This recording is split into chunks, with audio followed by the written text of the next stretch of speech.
From the St. Louis Public Radio newsroom, this is The Gateway. It's Thursday, March 6th. I'm Abby Larico. The sudden closure last October of Missouri's Gentle Barn in Jefferson County left volunteers grieving. The animal sanctuary was home to the St. Louis Six, a group of cattle that escaped a slaughterhouse in 2017. Those animals were transported to Tennessee and also a few to California. It drew a lot of visitors on its last public day, and then they were gone. Coming up after this news on The Gateway, a discussion with STLPR's Danny Wicentowski about the circumstances behind the animal sanctuary's closure.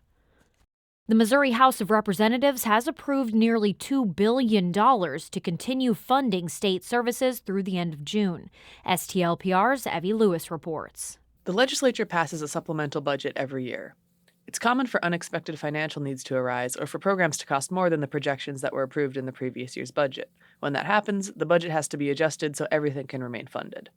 This year's supplemental budget includes money for public education, services for the developmentally disabled, and avian flu response, among other programs. House Budget Committee Chairman Dirk Deaton says the supplemental is less expensive than was initially estimated. We got better numbers from some of the departments. We were able to trim down some of the projections. The budget, which passed the House of Representatives almost unanimously, will now go to the Senate. In Jefferson City, I'm Evie Lewis, St. Louis Public Radio. The St. Louis Deputy Jail Commissioner has filed a lawsuit against Sheriff Alfred Montgomery. St. Louis Public Radio's Chad Davis reports that Tammy Ross is suing Montgomery for battery, false imprisonment, and civil rights violations. The suit stems from a February incident where Montgomery and his staff attempted to interview a detainee at the City Justice Center who was allegedly sexually assaulted by a deputy. The suit alleges that when Ross told Montgomery they couldn't interview the detainee, he ordered a deputy to handcuff and detain Ross. Ross argues Montgomery was holding her without any legal justification or a warrant. Joe Neal is representing Ross. The false arrest, the deprivation of civil rights, the allegations, as I alluded to earlier, it's not your run-of-the-mill case. And the conduct, it's appalling, it's outrageous. A spokesperson for Montgomery declined to comment.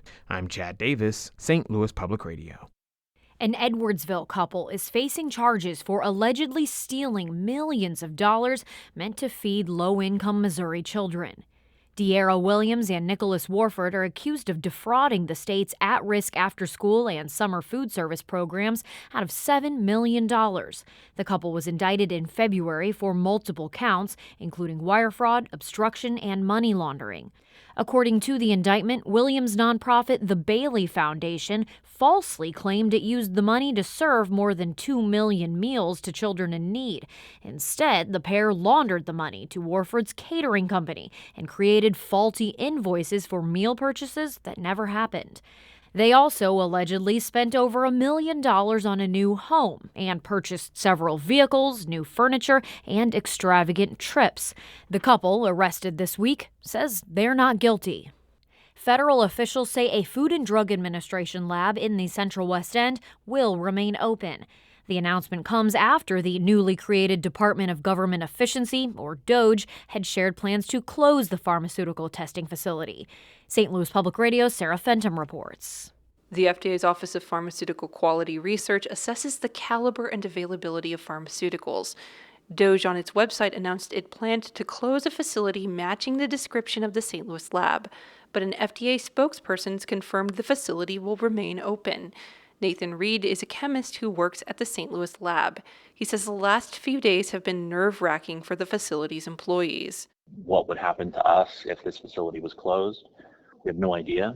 There weren't any protocols to even reference for what would happen with this because it was so out of left field.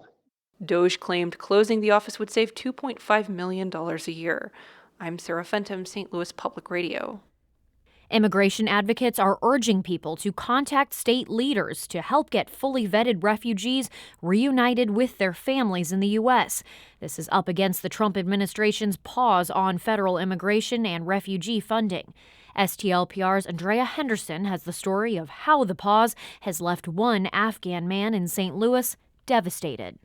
Muhammad's niece couldn't wait to come to St. Louis on February 12th. However, she never arrived because the federal government canceled her flight from Iraq.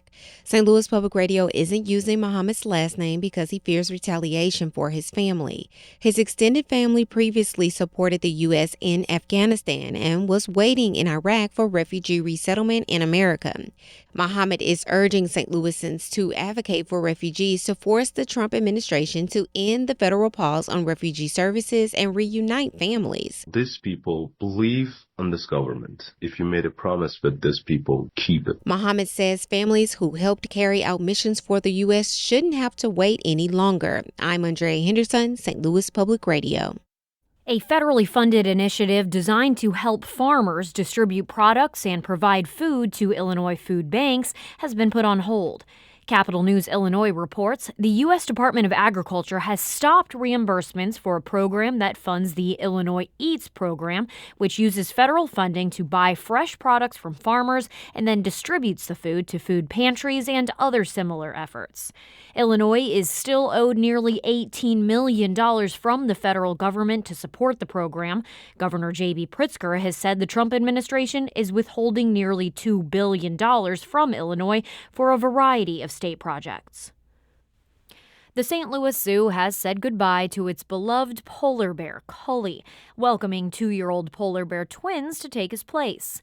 St. Louis Public Radio's Lucretia Wembley reports the send-off of this local favorite is for the good of his endangered species. Cully moved to St. Louis in 2015 and was the first polar bear to take residence in the zoo's 40,000 square foot polar bear habitat. Now, 10 years later, Cully is off to the Toledo Zoo in Ohio, where he'll mate with Crystal, who has had 9 cubs. St. Louis Zoo Director Michael Masick says only 21 of 38 polar bears in North American zoos are reproductively viable, and none have reproduced in the last year. It's bittersweet, but we're happy for Cully because he'll have an opportunity to contribute to the population, meaning that his genes, which are actually wild genes because he was an orphan bear in Alaska from 12 years ago, he'll have an opportunity to contribute his genes to the population and reproduce. Masick says the move was expedited to meet next month's breeding season deadline. I'm Lucretia Wembley, St. Louis Public Radio.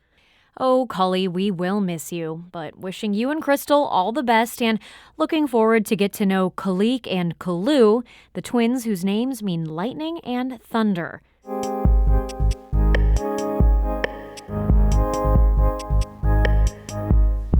The sudden closure of an animal sanctuary in Jefferson County, Missouri, has volunteers and animal rights activists worried, asking questions about why and what happens next. St. Louis on the Air producer Danny Wicentowski has been investigating this story. I sat down with him to ask him about some of his findings. Danny, this bigger story all started with one that a lot of people might remember from about 8 years ago about the St. Louis Six. Take us back. This was just a moment that captured the city's attention in this immediate and powerful way. You had 6 steers escaping from a slaughterhouse in North City, running around for hours, being captured, and just everything seemed to stop while people watched what would happen. And they were cheering these cows. They named them, and people came out to watch them during this chase, and they got really invested in their lives and well-being. Yeah, remind us what happened, though, to them once they were eventually captured. So they were captured, but they were not slaughtered, and instead they actually went to a place called the Gentle Barn. Doing that took a lot of community support and an established animal sanctuary, but that was how the St. Louis Six survived and became famous. That was all 8 years ago or so. The Gentle Barn announced in October that it was closing. This was surprising as it was a big draw for a lot of visitors, and it really seemed to have a lot of community support. That is true, and yet those animals were transported to Tennessee and also a few to California. It drew a lot of visitors on its last public day, and then they were gone.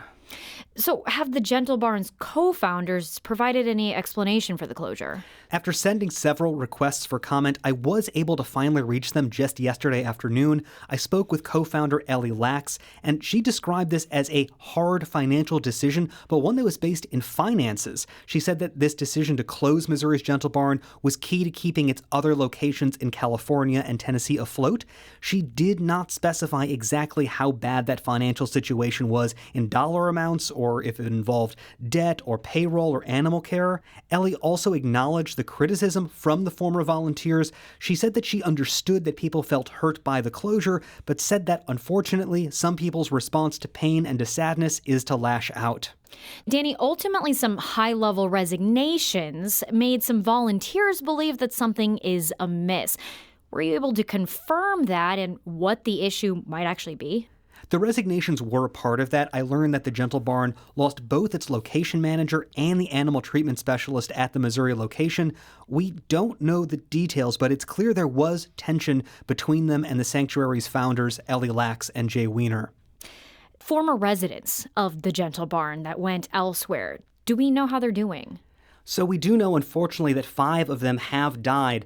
There was a pig that died almost days after arriving in Tennessee, but there was a chicken, a rooster, and unfortunately, one of the members of the St. Louis Six, Eddie, died in January.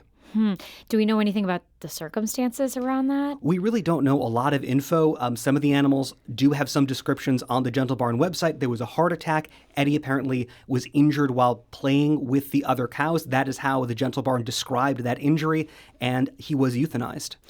What kind of void did the Gentle Barn's closure leave in the animal care community here in Missouri? And what's being done, or what even can be done to heal that? This place was serving a pretty unique population of rescued farm animals. There were cows, of course, but there were horses and pigs and donkeys and goats and animals that might have fallen out of other transport trucks, escaped slaughter just like the St. Louis Six. There are other sanctuaries in other states, but just not something like the Gentle Barn in Missouri, and it's not clear what would have to happen among the organizers and those still here to make something like that happen again. What happens now? You've been looking into this for quite some time. What do you think the next chapter in this story might be? Unfortunately, the next chapters might be tragic ones because the volunteers here are waiting to hear, will there be more animals dying? Having 5 animals die in a period of 3 to 4 months is just a lot. And I think a lot of folks are wondering, will there be stability in these new locations, or will we find out even more concerning details about what's happening to these animals now that they've left Missouri? Danny Wicentowski, a producer for St. Louis on the Air. Today's episode of St. Louis on the Air is fully devoted to more of Danny's reporting on the Gentle Barn and what activists are doing now. You can tune in today at noon or 7 p.m. on STLPR, or find it on our website or wherever you listen to podcasts. Danny, thanks. Great being here. The Gateway is a production of St. Louis Public Radio, a listener-supported service of the University of Missouri-St. Louis. Theme music by Ryan McNeely of Adult Fur. I'm Abby Larico, and from the St. Louis Public Radio newsroom, this has been The Gateway.